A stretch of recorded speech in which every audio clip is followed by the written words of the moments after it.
Classified Crime is on the case of Sarah Boone, and today we're going to take a look at the Florida Department of Corrections Visitor Guidelines.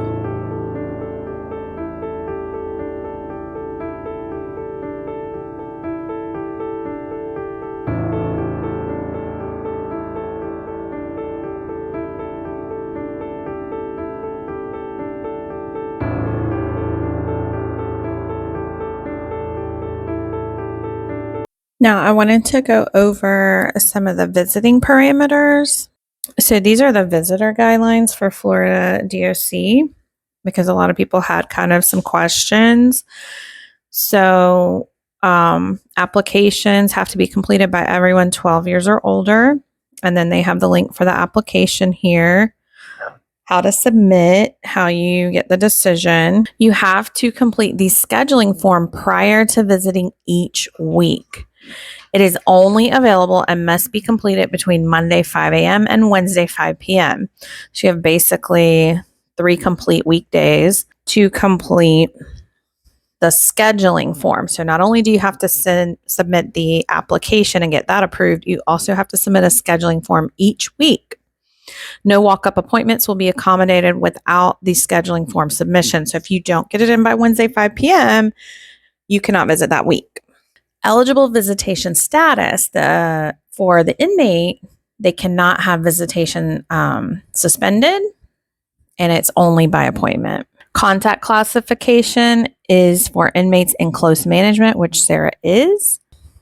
So you must contact classification at the inmate's facility directly to coordinate your visit. If the inmate is one of these special statuses, you will not fill out the visitation scheduling form if the inmate is one of these special statuses. So they will have to do the contact classification. So they will have to do this special visitation contact since she is in close management. If the inmate is in reception, they are not eligible for visiting, and that was when they first arrive. In confinement, not eligible for regular visits. Out of department's custody, of course, not eligible. Or if they become in the ineligible status. Do not call for a visitation appointment unless the inmate's visitation status is by appointment contact classification. And it says they do not have sufficient staffing to handle heavy call volume. Be advised, there are several non-authorized websites providing outdated visitation forms. So you have to make sure you get the official one. Get an email confirmation. Once you have successfully submitted, you will get the confirmation. And then it says all visitors 16 years of age or older must present a valid form of picture ID for visitation registration, and it has to contain a photograph, current address, date of birth, etc. Now, here are the visiting FAQs. Regular visitation is held on Saturdays and Sundays from 9 a.m. through 3 p.m. Eastern Time. Not be processed after 2 p.m., so you have to get there between 8:15 a.m. and 2 p.m. in order to be allowed in. Now, Sarah requested the maximum amount of time allowed by the facility. So she wants him to come once a month from 9 a.m. to 3 p.m. on a Saturday or Sunday. Those are the only 2 days that are allowed. Talks about parking. They allow it on Saturday and Sunday as well as approved holidays. So there's certain holidays they can visit if it doesn't fall on a Saturday or Sunday. Approval is subject to availability of seating because I imagine there's a higher demand. Thursday and Friday are offered as additional visitation days each week for all incentivized prisons statewide, and Lowell is listed here as an incentivized. I don't know what that means. Ask about visitors. Each person has to fill out a separate application if they're 12 years or older. If you have a criminal history, provide false or inaccurate information on the application, or the application is incomplete. They can deny it. This will not apply to them because they're not trying to see more than one inmate. Can a minor child visit an inmate? What if I'm not the parent of the minor child? So this is the check-in procedures. All visitors 16 of age or older must present a valid form of picture ID. And we already read that. A visitor 17 years or older who cannot furnish proof of emancipation must be accompanied during a visit by an approved parent, legal guardian, or authorized adult, and must remain under the supervision of that adult at all times, to include when the minor is subject to being searched. So that means if Brian accompanies him, which an adult is required to do, then he has to stay under the guardian supervision the whole time. That means Brian has to be in the room with them while they're visiting, and she wants it from 9 to 3. So 6 complete hours. An authorized non-parental adult accompanying a visiting minor must provide a notarized document of guardianship from the minor's parent or legal guardian, neither of which may be the inmate, granting permission for the minor to visit a specifically identified inmate. The document shall be notarized by someone other than the non-parental adult accompanying the minor and shall be updated every 6 months. So that's very specific. It says in cases where it can be determined that legal custody remains with the incarcerated parent or legal guardian and has not been given to another adult by the court, the notarized statement from the incarcerated parent or guardian shall be acceptable. But in this case, he does have a parent who's not incarcerated, so that wouldn't apply. Falsification of a document of guardianship will result in the person suspending visiting privileges. Can you visit on a holiday?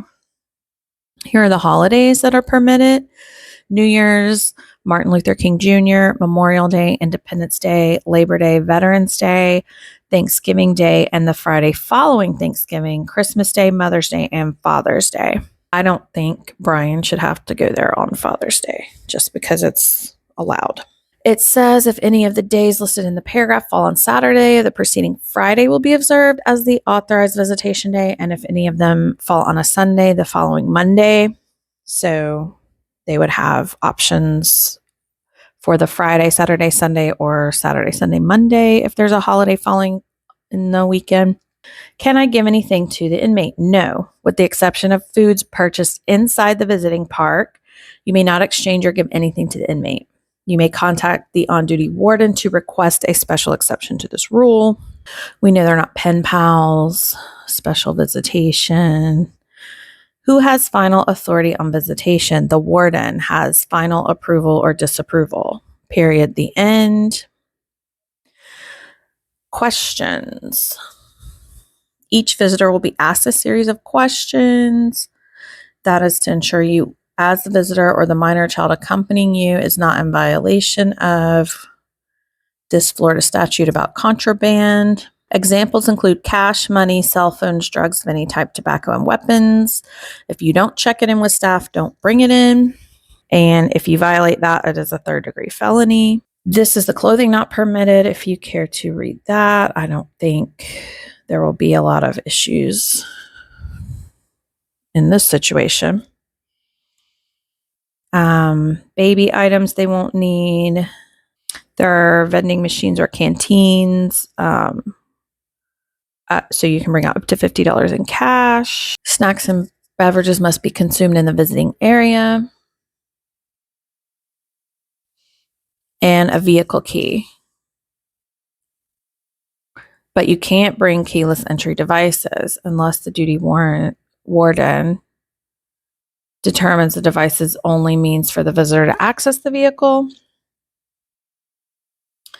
If you need your prescription medication during the 6 hours, you can only bring the dose needed in the original container. And injections, search procedure. All of our institutions require that a person visiting an inmate be searched. All of these searches are performed with the safety of visitors, staff, and inmates in mind. Our goal is to arrest anyone who deliberately introduces contraband into our institutions. And it talks about the harms of contraband.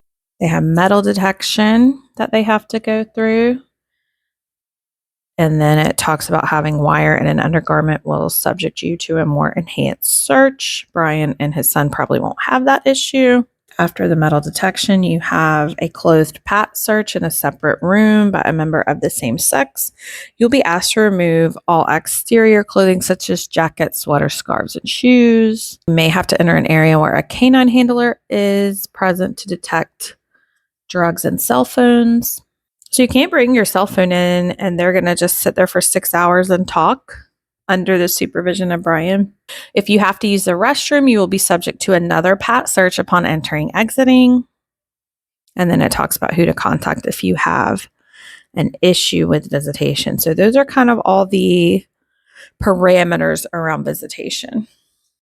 For those of you who are still with me this far in the video, thank you for that. And I have a little treat. So I looked at the amount that these phone calls should be costing Sarah. So I did a few little calculations. First, you can see this is from the Florida DOC website, Inmate Telephone System, and it shows that how to set up your account if you want to fund someone or connect with them.